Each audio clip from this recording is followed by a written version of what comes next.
Hi everyone, welcome to the governance subject lesson number 3। दोस्तों, हमेशा मेरी एक बात याद रखिए। मैंने कई बार आपको बताया कि कंपनी सेक्रेटरी के प्रोफेशनल लेवल में अगर आप एक्सेलेंस चाहते हैं तो इन अलग अलग चैप्टर्स को तो आप पढ़ें, अच्छी बात है, पढ़ना ही चाहिए।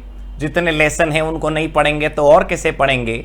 लेकिन कोशिश किया करिए कि आप कंपनीज एक्ट 2013 को अपनी बाइबल बना लें, अपनी रामायण बना लें, अपनी होली किताब बना लें। उसके एक एक सेक्शन, एक एक प्रोविजन, एक एक रेगुलेशन, एक एक रूल को अच्छे तरीके से पी जाएं।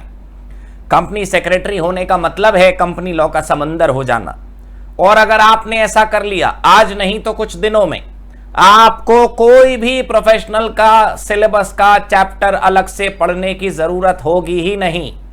अब आप इस चैप्टर को ले लीजिए, ये जो आपके सामने है, लेसन नंबर 3, बोर्ड इफेक्टिवनेस। इस बोर्ड इफेक्टिवनेस के लेसन के अंदर जितनी भी बातें आप पढ़ेंगे, या तो वो कंपनीज एक्ट 2013 में बोर्ड ऑफ डायरेक्टर के टॉपिक से रिलेटेड हैं, या फिर वो सेबी एलओडीआर रेगुलेशन 2015 से रिलेटेड हैं। कहीं ना कहीं केवल और केवल कंपनी लॉ का ही रिपीट टेलीकास्ट आपको लगभग हर चैप्टर में मिलता है। कुछ अलग बातें हैं, वो अलग विषय। तो आइए शुरू करते हैं। Lesson number 3, board effectiveness.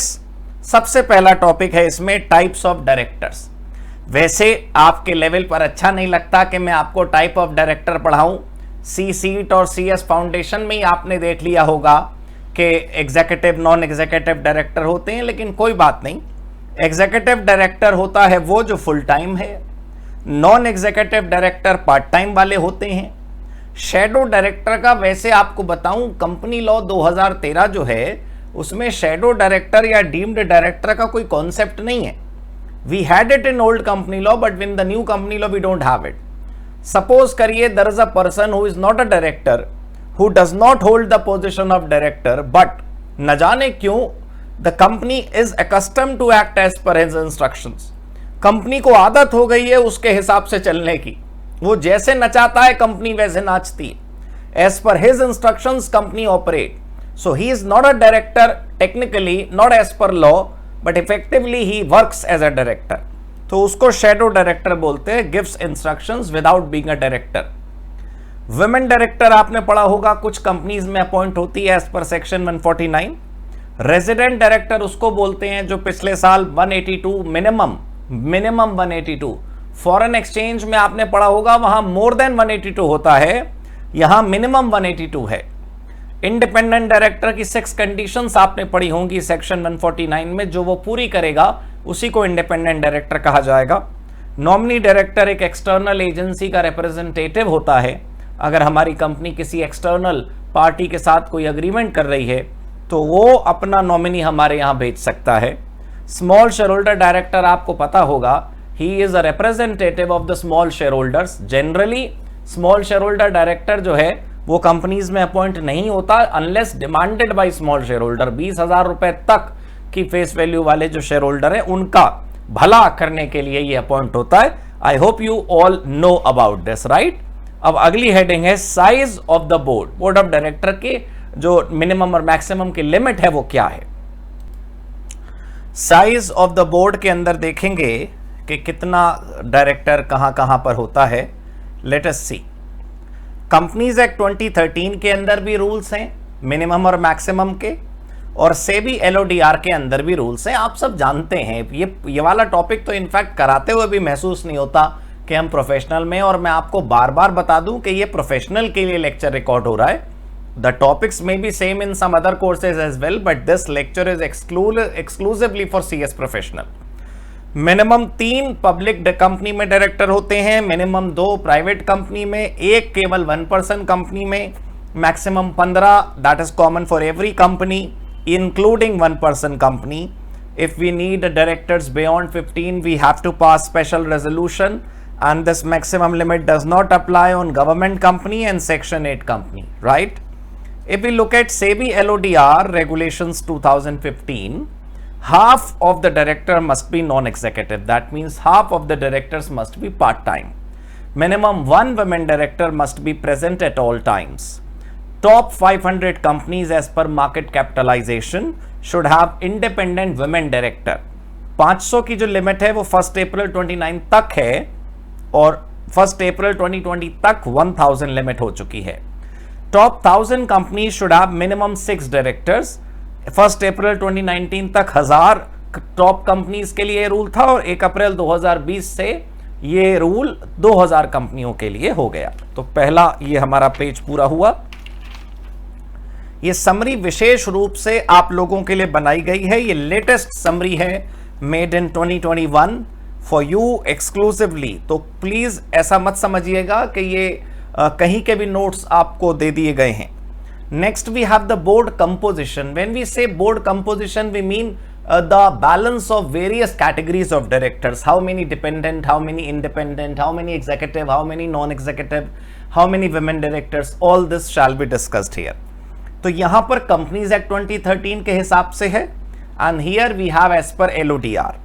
So first we have the listed company which should have 1/3 or more directors as independent director, and specified companies which are specified below must have 2 independent directors. So company law requires 2 categories of companies to have independent director. First, all listed companies should have 1/3 of total directors or even more the independent directors. And if your company is falling in this category, you should have minimum 2 independent directors. कौन कौन सी हैं specified companies? Public company जिसकी paid up share capital 10 crore या उससे ज्यादा है, public company जिसका टर्नओवर 100 करोड़ या उससे ज्यादा है, पब्लिक कंपनी जिसका टर्नओवर 100 करोड़ या उससे ज्यादा है, या फिर पब्लिक कंपनी जिसका outstanding deposits, borrowing etcetera 50 crore रुपए या उससे ज्यादा है. तो इन दीज कंपनीज में we need only 2 independent directors and in listed companies we need 1/3 or more independent director. However, if it is a joint venture company, if it is a wholly owned subsidiary, or it's a dormant company, the rule regarding independent director does not apply. Now let us see as per LODR what rule is there as per listing obligation and disclosure requirement. ये वाले rules भी मानने हैं. If your company is a listed company, you will follow company law as well as LODR, that is SEBI regulation. अगर आपका chairperson part time है, that is non executive, 1/3 or more directors must be independent. अगर आपका chairperson executive है, that is whole time, you should have half of the total directors or even more as independent. अब लेकिन ये ध्यान से समझिएगा, ये पहले वाले पॉइंट से ही रिलेटेड है तीसरा वाला पॉइंट.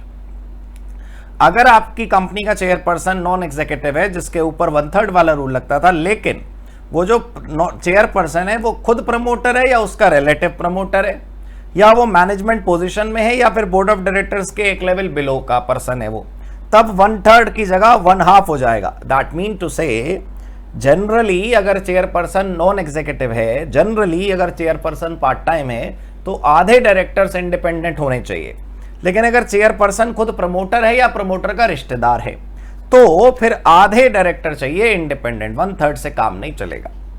एंड LODR ये भी कहती है that minimum 1 women director must be present. Clear हो गई बात? चलो अगली हेडिंग है selection and appointment of directors. दोस्तों मैं फिर आपको याद दिला दूं कि आपके सब्जेक्ट का नाम है गवर्नेंस, और गवर्नेंस का मतलब था managing the company in a better way, maintaining the kind of principles we studied, right? Fairness, transparency and accountability. So the major point is when you select a director to be appointed in company, that time we must have an independent judgment. We must select a person who have skills. We must select a person who is tested and verified, who has all the capabilities to run the company. यूं ही किसी को ना higher कर लिया जाए, क्योंकि अगर एक समझदार डायरेक्टर को हायर किया जाएगा तो कंपनी को वैसे भी वो ठीक तरीके से चलाएगा. That is why the topic is here. When we select and appoint directors in our company, we must follow these principles. First, we should have nomination and remuneration committee which should give its recommendations. We should have a proper selection criteria. कोई भी favorism नहीं होना चाहिए. If a person fulfills our criteria, we'll appoint him. Otherwise, sorry. Terms of reference. Terms of reference का मतलब है we should have a set terms and conditions, उसके मुताबिक ही अपॉइंटमेंट होना चाहिए। फॉर्मल अपॉइंटमेंट लेटर आप समझ रहे होंगे, to describe the duties and powers, tenure, remuneration and all the aspects, we must issue a formal appointment letter to make it a very clear that these are the boundaries of a directors। ठीक है, तो फिर selection and appointment का topic पूरा हुआ। अब हम पढ़ते हैं duties of directors.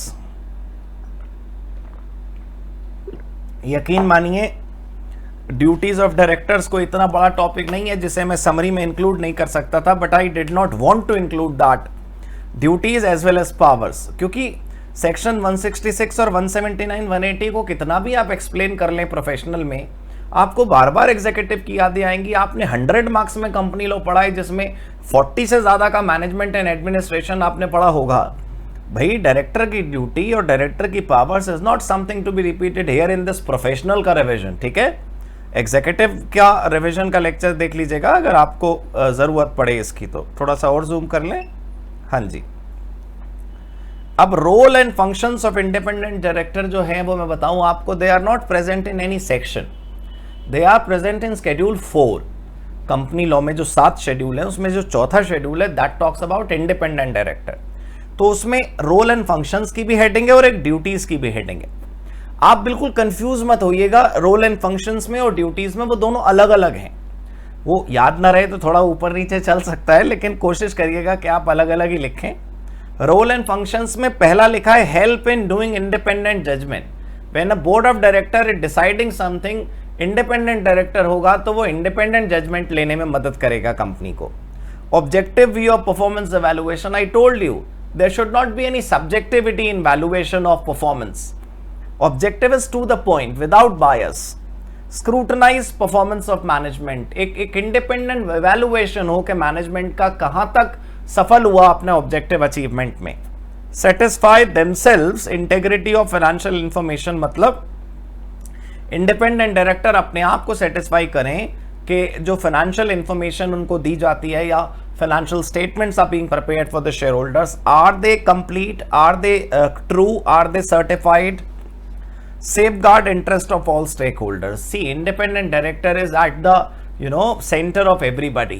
He should have a kind of skill by which he can take care of the interest of everybody. He is the one who can avoid conflict of interest among all. Determine appropriate level of remuneration, not independently, not alone, but yes, he can contribute in deciding the true remuneration which should be given to a particular director and design remuneration policy. Moderate and arbitrate in interest of all. कोई झगड़ा हो जाए, कोई conflict हो जाए तो he can become the arbitrator. Next we have duties of independent directors. These duties of independent directors are to be fulfilled by each and every independent director. जैसे functions में तो कोई point था, जैसे वहां पर लिखा था determine appropriate level of remuneration.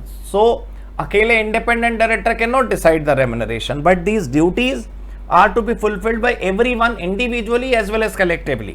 तो एक बहुत बड़ा डिफरेंस आप ड्यूटी और फंक्शन में समझिए। फंक्शन में नॉट बी परफॉर्म्ड अकेले, but duty is to be performed अकेले एज वेल एज सबके साथ। ठीक है, individually as well as collectively. Induction and update skills and knowledge. Induction is beginners वाली training. Once you are appointed as independent director, you must take some training, right, to get accustomed with the company. हमेशा अपनी skills को update करें, knowledge को update करें। जब जरूरत पड़े एक्सपर्ट एडवाइस लें, कंपनी के खर्चे पर, पैसा कंपनी देगी उसका। अटेंड करना शुरू करें सभी मीटिंग्स को, चाहे जनरल मीटिंग हो, बोर्ड मीटिंग हो, कमिटी मीटिंग हो, सारी मीटिंग्स। पार्टिसिपेट कंस्ट्रक्टिवली का मतलब है सिर्फ मीटिंग में आकर बैठकर फल नहीं खाने हैं, सिर्फ मीटिंग में आकर बैठकर केवल पैसे नहीं उठा लेने हैं। मीटिंग में आकर पार्टिसिपेशन भी करना है कंस्ट्रक्टिवली। गेट कंसर्न्स एड्रेस्ड का मतलब क्या है कि कंपनी की जितनी भी वो है इश्यूज आते रहते हैं उनको एड्रेस करें, राइट, बोर्ड ऑफ डायरेक्टर्स के through. Keep themselves informed about external environment. They should not remain in shell. They should not become the frog of the well. वो बाहर क्या चल रहा है उसका नॉलेज उनको होना चाहिए. What competitors are doing, what government is doing, what peers are doing, how the mind is changing of the customers and the entire population. Not to unfairly obstruct functioning of board. Obviously, ज़्यादा हिटलरगिरी भी ठीक नहीं है. Company का काम न रोकें वो बिल्कुल. Ensure adequate deliberations at RPTs related party transaction, जब ऐसी ट्रांजेक्शन हो तो पूरा ध्यान से उसे चेक करें। विजिल मैकेनिज्म कंपनी के अंदर मेंटेन करवाएं, you must have heard it in section 177। Report concerns about unethical behaviour, fraud and violation. Act with in authority, authority के अंदर काम करें, अपनी ऑनेस्टी के नाम पर या डिसिप्लिन मेंटेनेंस के नाम पर या इंडिपेंडेंस के नाम पर कुछ भी ना कर जाएं। जो उनको शक्तियां दी गई हैं, जो उनको पावर्स दी गई हैं, उसी में रहकर वो काम करें। That is what is needed. Maintain confidentiality. Obviously when you work for company, you come across several papers, information that is price sensitive, that is so crucial that if it gets leaked, company may incur huge losses. So we should refrain ourselves from sharing such information to anybody else. तो independent director को अपना ये duty निभाना चाहिए। ठीक है, चलो अगला देखते हैं। Separate meeting of independent director. बात तो सही है, यहाँ पर ये बताया जाता है कि मान लो इंडिपेंडेंट डायरेक्टर को एक फंक्शन दिया गया कि वो परफॉर्मेंस एवेलुएशन करें कि बाकी डायरेक्टर कैसा काम कर रहे हैं। अब अगर वो परफॉर्मेंस एवेलुएशन करने बैठेंगे और उसी मीटिंग में बाकी डायरेक्टर्स भी बैठेंगे तो कैसे सामने होगा भाई? टीचर के सामने ही टीचर का फीडबैक पूछा जाएगा तो बच्चा बेचारा कैसे हिम्मत करे कुछ कहने की। मेरा कहने का मतलब है that is why company law and LODR prescribe that in 1 year at least 1 meeting should be there in which only independent directors arrive. There should be a meeting in which nobody else can come. Only independent director should sit and do following things at least once in 1 year. And what should be the agenda? Review करें वो performance of किसकी? Non independent director की and board of director as a whole. Review करें वो performance की chairperson. अब सोचो अगर नॉर्मल मीटिंग होगी और उसमें चेयरमैन साहब भी बैठे होंगे तो उनके सामने उनके नंबर थोड़ी जोड़े जाएंगे। assess quality, quantity and timeliness of flow of information. Everybody who is giving the information should give the correct information, on time information, quality information, and these independent director need to check that. Liability of independent director एक ऐसा topic है दोस्तों, अब तो revision का lecture है, कभी अलग से बात करेंगे इस पर। लाइबिलिटी ऑफ इंडिपेंडेंट डायरेक्टर में मैं आपको बताऊं बहुत ही डीप अंडरस्टैंडिंग की ज़रूरत है ये समझने के लिए कि इंडिपेंडेंट डायरेक्टर ऐसे लोग होते हैं जैसे कीचड़ में कमल। उनकी आंखों के सामने बेईमानी होती रहती है, फिर भी इन लोगों को सीधे सीधे गिरफ्तार नहीं करा जाता, इनके खिलाफ क्रिमिनल प्रोसीडिंग नहीं लॉन्च होती, इनिशिएट होती, क्योंकि ये माना जाता है कि जब तक इनकी मर्जी से ये षड्यंत्र में शामिल ना हो तब तक इनके खिलाफ कोई एक्शन नहीं होना चाहिए।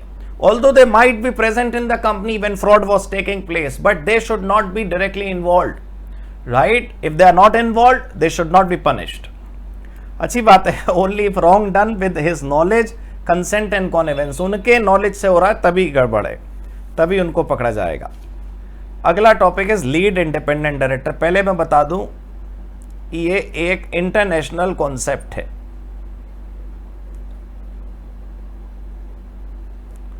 इंटरनेशनल कॉन्सेप्ट का मतलब है कि ये भारतीय कंपनी लॉ में नहीं है, ये CS प्रोफेशनल के स्टडी मॉड्यूल में इसलिए है ताकि आपको इसकी अवेयरनेस रहे, इसके बारे में आपको जानकारी रहे कि ऐसा कुछ होता है।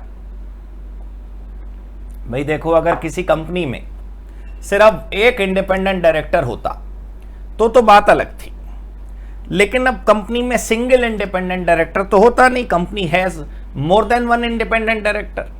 तो फिर इंडिपेंडेंट डायरेक्टर्स के ग्रुप को मैनेज करने के लिए भी हमें एक उनका भी अलग से बॉस चाहिए। ही is not the chairman of the company, but he is somebody who can work as chairman of at least independent director. He is a leader of independent directors in our company. Principal liaison between independent director and chairman. देखा आपने, सारे independent director और company के head के बीच में मध्यस्थता का काम करता है। Develops agenda for and preside at independent directors meeting. जब भी इंडिपेंडेंट डायरेक्टर की मीटिंग होगी तो ये उसका एजेंडा बनाता है और उसका चेयरपर्सन भी यही बनता है। ये कंपनी के चेयरमैन को एडवाइस करता है, बोर्ड ऑफ डायरेक्टर को ये रेकमेंड करता है कि एडवाइजर्स कौन से रखने चाहिए, कंसल्टेंट कौन से रखने चाहिए कंपनी को। इंटरव्यू लेता है ये सभी कैंडिडेट्स के जो डायरेक्टर की पोजीशन पर हैं, आने वाले हैं या कमिटी के कैंडिडेट्स हैं। ये मदद करता है, असिस्ट करता है बोर्ड ऑफ डायरेक्टर्स की in compliance of corporate governance. Corporate governance का पालन करने में ये कंपनी की मदद करता है। पढ़ पा रहे हैं ना आप? हाँ, अब सही है। सर्व एज एक्टिंग चेयरमैन का मतलब है कि जब चेयरमैन साहब कंपनी में नहीं होते तो इनको चेयरमैन बना दिया जाता है। Serve as liaison for consultation and communication with share holder. Share holder के सामने वो चेहरा जिसकी आवाज से शेयर होल्डर मान जाएंगे और कलेश नहीं होगा उनकी मीटिंग में। He is that guy, right. चलो 12वें टॉपिक में भी दोस्तों बड़ा दुख हो रहा है मुझे ये कहते हुए कि एक पॉइंट में हम इसे पूरा करेंगे। कभी आप मतलब मेरी क्लास मत लीजिए, कभी यूट्यूब पर या कभी फेस टू फेस मिलकर इस पर डिस्कशन करेंगे कि कंपनी में चेयरमैन और सीईओ अगर एक ही आदमी होगा तो ट्रांसपेरेंसी थोड़ी कम होगी दोस्तों, अकाउंटेबिलिटी थोड़ी कम होती है। चेयरमैन होता है बोर्ड ऑफ डायरेक्टर्स का हेड, उसको मॉनिटर करना होता है कंपनी की परफॉर्मेंस, डिसिप्लिन। और वो जो सीईओ है, he is just the head of all the managerial people. तो सीईओ रिपोर्ट करता है और चेयरमैन रिपोर्ट लेता है। अब अगर दोनों एक ही आदमी हो जाएंगे तो खुद को क्या रिपोर्ट देगा वो? चेयरमैन मतलब monitor to evaluate company's performance, monitor and evaluate, it is end. CEO is representing the management team, he is head of the management team, he is an executive person, he is an employee, and chairman, whether executive or non-executive, is head of the company, right? He is like president. तो दोनों एक आदमी होंगे तो कैसे काम चलेगा? चलो, so they should be different if we wish to maintain good governance in the company. अच्छा, अब एक ऐसा टॉपिक है जो पूरी दुनिया में फेमस है, सक्सेशन प्लानिंग। विरासत किसको दें, यही तो कलेश। जिंदा रहते पूर्वजों को लगता है कि बाद में देखा जाएगा किसको मिले। अरे अपने रहते ये डिसाइड करो कि आपकी संपत्ति और आपके लायबिलिटीज कैसे मिलेंगे। Just like a family business, in companies as well we must look for succession planning. Succession planning is not something that is to be done only in a family business. We as board of directors do not have eternal life. People who are leaders of this company will die tomorrow. So the company must design a proper policy of deciding and finding the right people once the first generation loses their office because of death or retirement. There should be a strategy. For what? For identifying and developing future leaders. Although there is no rule as such, लेकिन होना चाहिए. Internal talent must also be developed. In addition to hiring external talent, बाहर से ढूंढे ये ठीक है, लेकिन कंपनी में जिन लोगों ने बरसों गुजार दिए, people who have contributed their life to the company must also be, given a chance to become leader. SEBI LODR speaks about it. Company law is silent about it. Some leading practices मतलब some examples, some tools which can be used to do succession planning is a skills matrix. Robust annual performance evaluation करो तो पता चलेगा कौन आगे है. Written director qualification standard, it should be written कि जो डायरेक्टर बनेगा वो इन स्टैंडर्ड्स वाला बंदा होना चाहिए. Review evolving needs of leadership. We need to review what requirements should be fulfilled to become a leader. Considering director election results. Prioritizing independent director mindset का मतलब है एक independent director के mindset को लेकर सोचना चाहिए. Mentoring and developing opportunities. खुद ही हम अपने लोगों को मौका दें आगे बढ़ने का, ये बड़ा जरूरी है. Next is director induction. You know what is induction? A kind of training. But we don't call it training, we call it induction.